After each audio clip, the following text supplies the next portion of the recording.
everyone, my name is Zachary as always, and today I am talking about the follow-up film to X-Men. I'm talking about X-Men 2.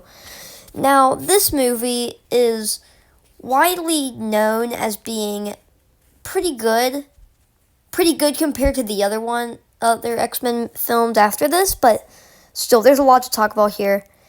This is a lot different from the first X-Men. Since the first one, they were kind of just building the characters and everything around that, the story. So, yeah, let's just cover everything. So, we get to see the return of Magneto right where he left off in the first movie. He is in a plastic prison where he should be able to escape, but guess what he does? Literally escapes. And, well, he gets back in his costume this time, and you might think, dull Magneto, how are the X-Men going to stop him this time? But no, he's actually kind of helping them. Until the end, which we'll talk about later. But, yeah. So, there are some pretty cool sets in this movie. We get to see some of the X-Men household or the actual school, but this is the coolest set is probably the one at the end and everything. But yeah, so there's a lot to talk about in this movie. Like, for instance, Rogue from the other film now has a boyfriend. But, they can't kiss because, he might die. Actually, he probably will die. There's, a 99% chance if they kiss long enough that he will die, but because of his powers. But, we get to see tension. We get to see that, Cyclops and Wolverine still don't like each other like in the first one. It's not focused upon as much as it was in the first one, and even then it wasn't really a big thing. But, yeah, we get to see also this dude that, attacks the president, but he's not evil. You know why he wasn't evil? Because of self-defense. Every American's favorite excuse to why they can be violent in public. So, yeah. So, yeah, he pulls the self-defense card, so he broke into the White House. Why he broke into the White House in the first place is a little bit odd.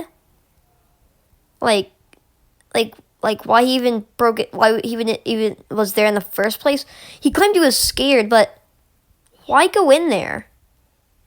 Maybe, you never know. Maybe he doesn't know how to use context clues, but I don't think they wanted people going in there. And he was pretty dang hostile against literally everyone there. Even ones that didn't try shooting, so yeah, he claims it was in self-defense. If you think about it too hard, really, it doesn't make sense, but we'll just roll with self-defense, and he's a good guy. So, but guess what Wolverine has to do in this movie? Well, the little goober has to protect the kids at Professor X's school from mutants because the X-Men are out on a mission. So we have Wolverine having to stay back and just take care of them like a babysitter. But then there's these guys that break into the school, and Wolverine just defeats them in literal second in 5 minutes. It's a pretty cool sequence. It's not long though. And then there's this guy. He's like, "Oh, rah, Wolverine, I have a past with you, and I don't like mutants, but."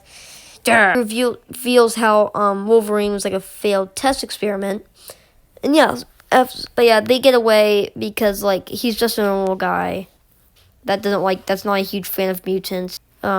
Crazy stuff, right?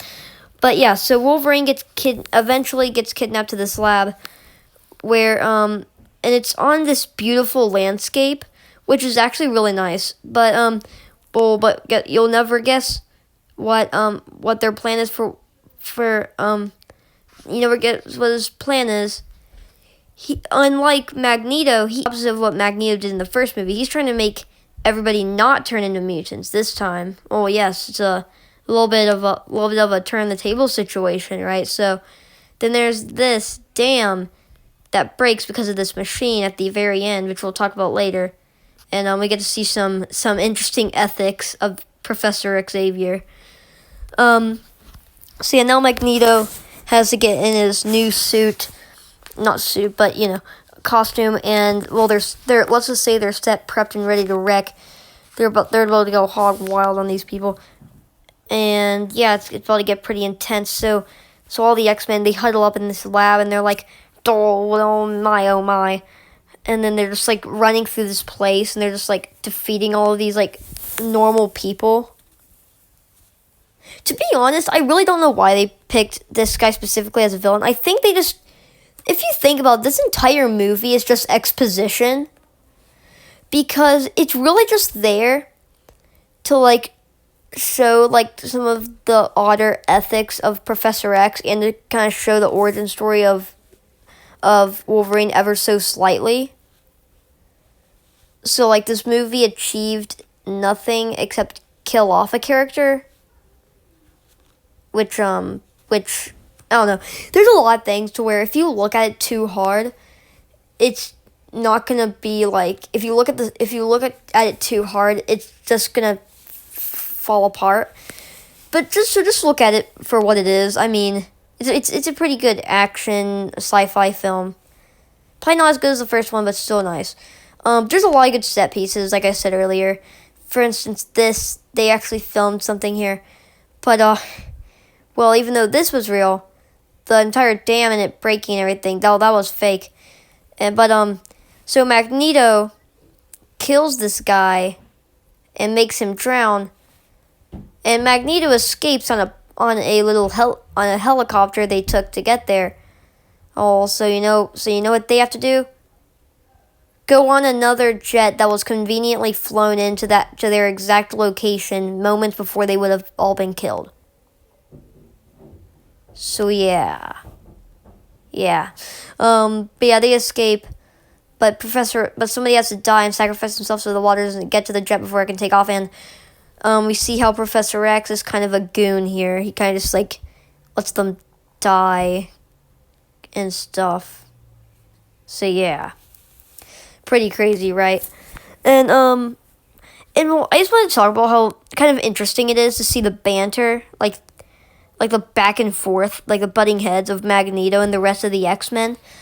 Because he's just, like, cracking jokes, making comments. He's kind of just, like, to, like, some of the X-Men, he's, like, he kind of, like, compliments them and, like, but at the same time has, like, a certain way of speaking.